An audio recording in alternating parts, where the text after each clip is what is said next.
Bem-vindos a mais uma exploração aprofundada. Hoje, vamos olhar para Adachi, um distrito de Tóquio. E, olha, à primeira vista pode parecer só mais um bocado da cidade, não é? Mas as fontes que temos aqui sugerem outra coisa. Exato. Falam de uma perspectiva diferente, quase como ver as coisas ao crepúsculo.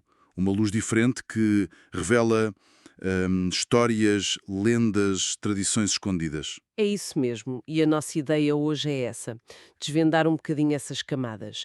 Queremos guiar quem nos ouve pelas histórias e ahm, pelos tesouros escondidos de Adachi, aqueles que se calhar só os locais conhecem bem. E para isso baseamos em material interessante, não é? Temos guias locais, informações de museus e até textos sobre uma antiga aldeia, Higashi Fushie. Exatamente. E essa ideia do crepúsculo acho que encaixa bem, porque a história de Adachi está mesmo ligada ao crescimento de Tóquio.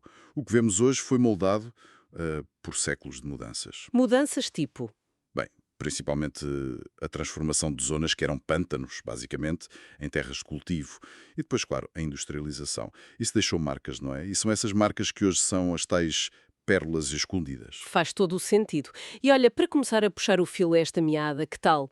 Lendas. As fontes falam muito dos sete mistérios de Senju, os Senju Nanafushigi. Ah, sim. Contos populares, não é? Que vêm lá do período Edo, dão um toque de cor ao folclore da zona de Senjo. É isso.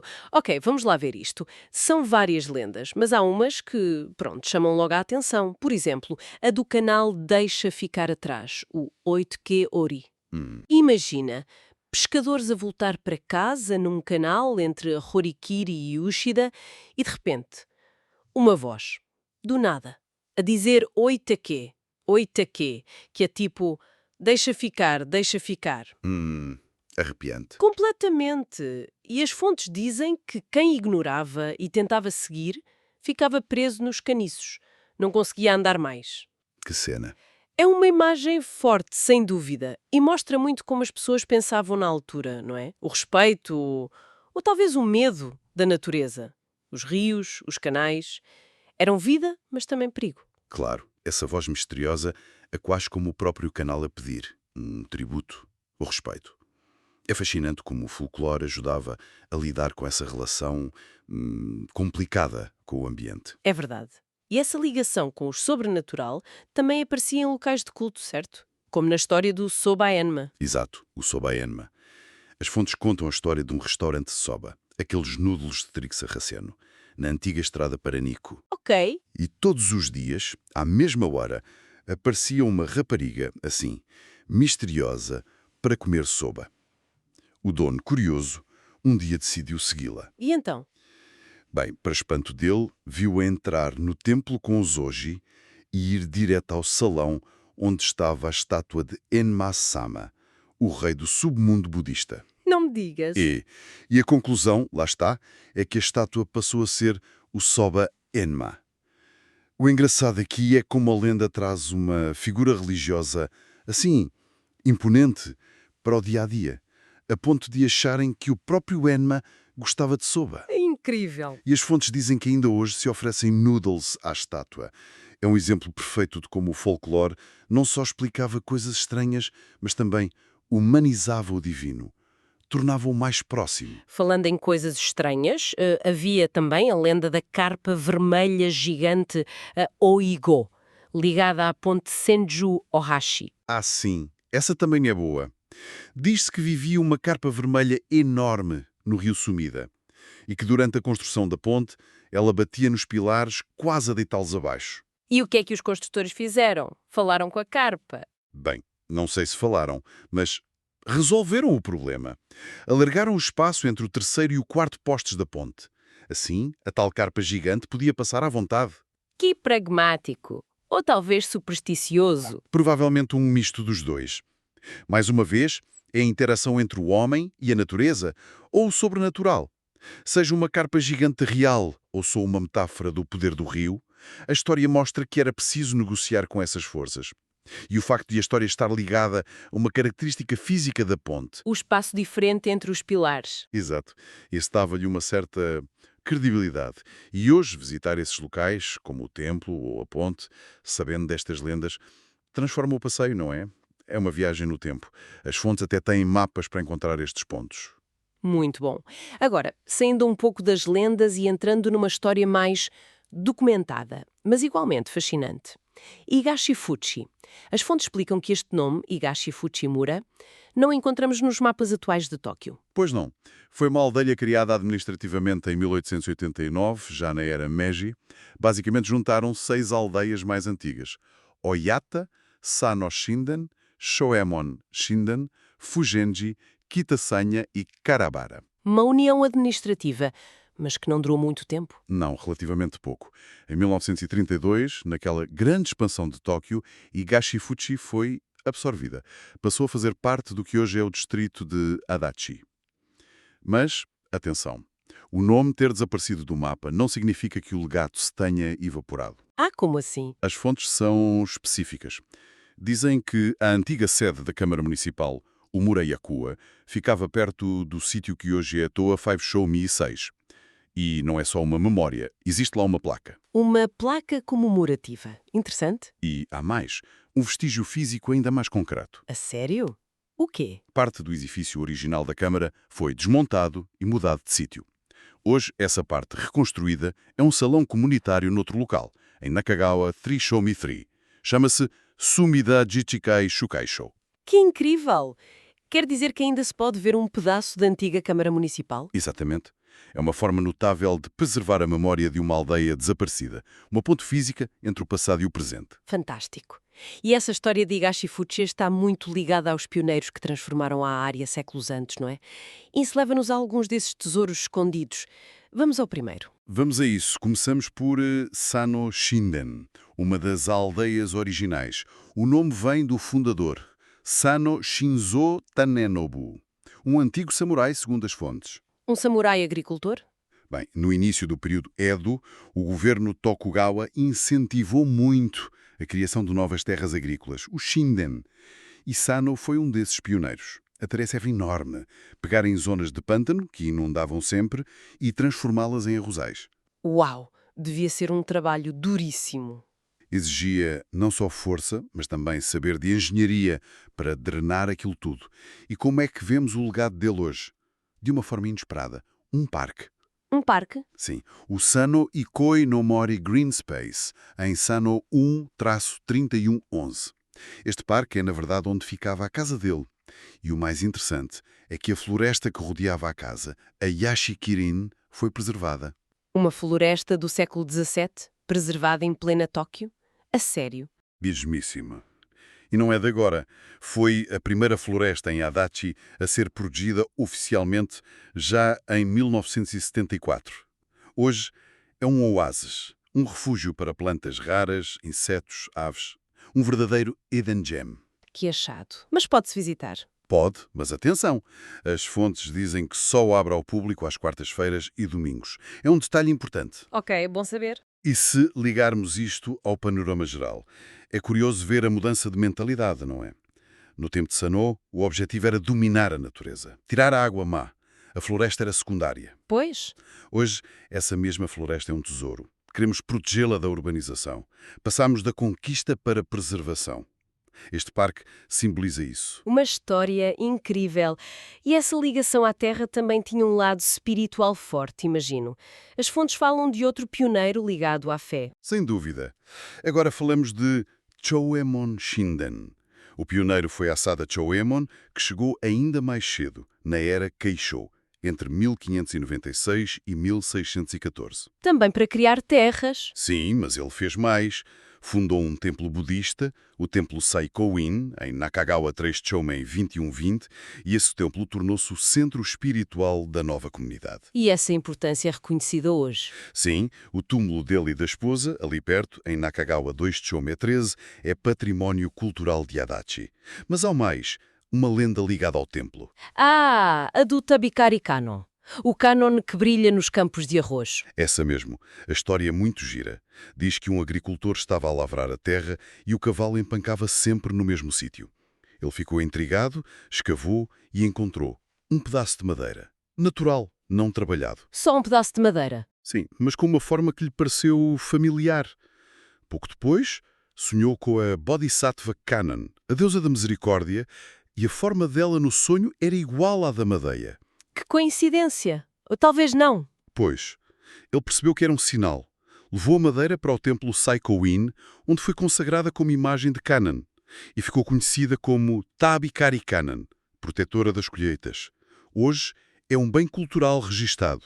Fascinante. Estas histórias deviam ser mesmo importantes para criar uma identidade naquelas terras novas, não é? Ligar a fé à terra que lhes dava o sustento. Exatamente. Dava sentido às coisas, reforçava a comunidade. Mas Higashi Fushie não era só o agricultura e fé. As fontes falam também de indústrias que floresceram e desapareceram. E é aqui que fica mesmo interessante ver o outro lado da moeda da urbanização. Por exemplo, os morangos Fukuba. Ah, sim, os Fukuba Ichigo. Uma história interessante, mas com fim agridoce. Não eram morangos quaisquer, atenção. Eram considerados de luxo a avó dos morangos japoneses modernos, desenvolvidos por Fukuba Ayato, um nome grande da horticultura japonesa. Uau! E eram cultivados lá em Higashi-Fuchi? Sim, a cooperativa local especializou-se nisso. Usavam técnicas avançadas, estufas aquecidas, essas coisas. E tiveram sucesso? Muito. O auge foi no início do período Showa, anos 20, 30. Chegaram a fornecer estes morangos exclusivos à Casa Imperial Japonesa. Imagina o prestígio. Enorme. Mas disses que teve um fim agridoso. Pois teve. Com a integração em Tóquio em 1932, a pressão para construir foi brutal. Os campos de morangos deram lugar a casas. Por volta de 1935, a produção ali acabou. Que pena. Perdeu-se uma cultura local única por causa da expansão da cidade. Dizem que o Museu de Adachi, quando reabrir, claro, tem maquetes e informação sobre essa época agrícola. Tenho de ver isso, quando for possível. E havia outra indústria tradicional importante que também desapareceu, não era? A das telhas. Correto. A zona de Adachi tinha uma argila muito boa, araquida. Isso permitiu que, desde o período Edo, houvesse uma indústria forte de fábrico de telhas, as kawara, essenciais para as casas japonesas. E havia mestres artesãos, claro. Claro. E o último grande mestre desta tradição em Higashi Fushie foi Omoto Shoichi. Ele trabalhava na loja Sugimoto Onigawara Ten, uma das mais antigas. A especialidade dele eram as onigawara. Ah, aquelas telhas decoradas nas pontas dos telhados com demónios e dragões. Essas mesmas. Não eram só bonitas, eram também amuletos de proteção.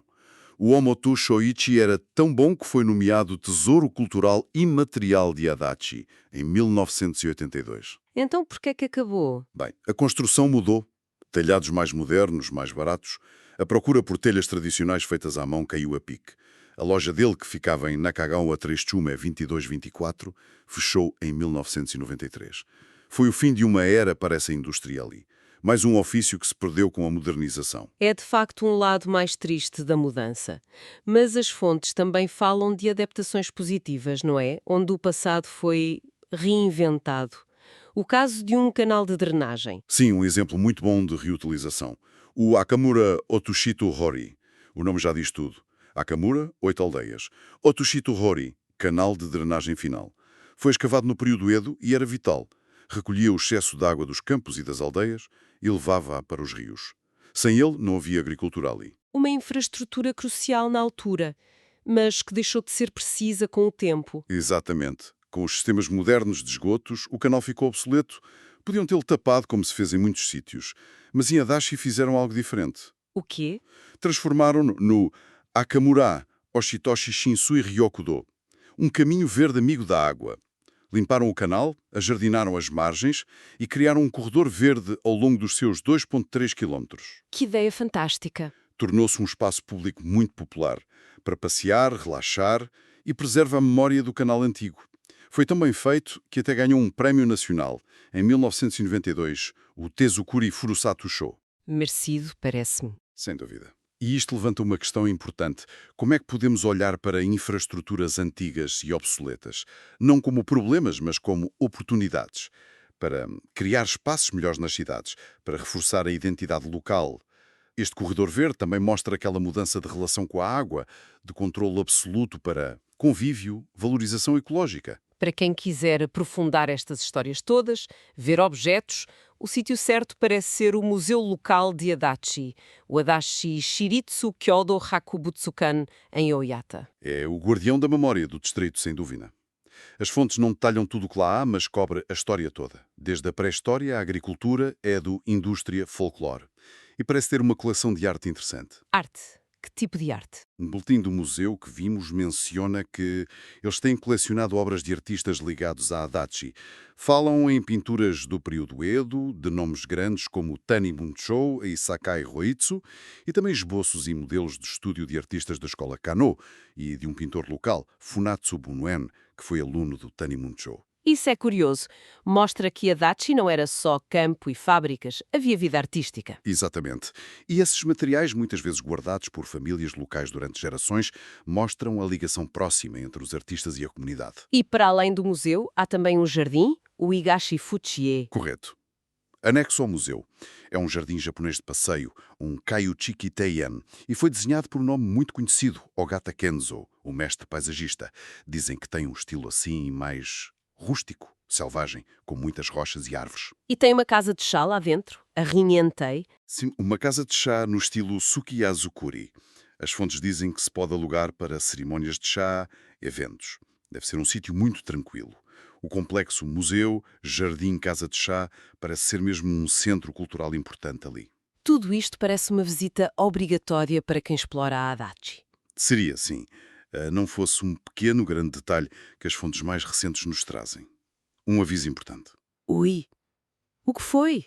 Bem, tanto o museu como o Jardim Ishigashifusa, como a casa de chá Rinentei, estão fechados. Completamente fechados para obras, desde janeiro de 2023. Fechados! Mas Por muito tempo? a previsão de reabertura, segundo as fontes oficiais, é só em março de 2025.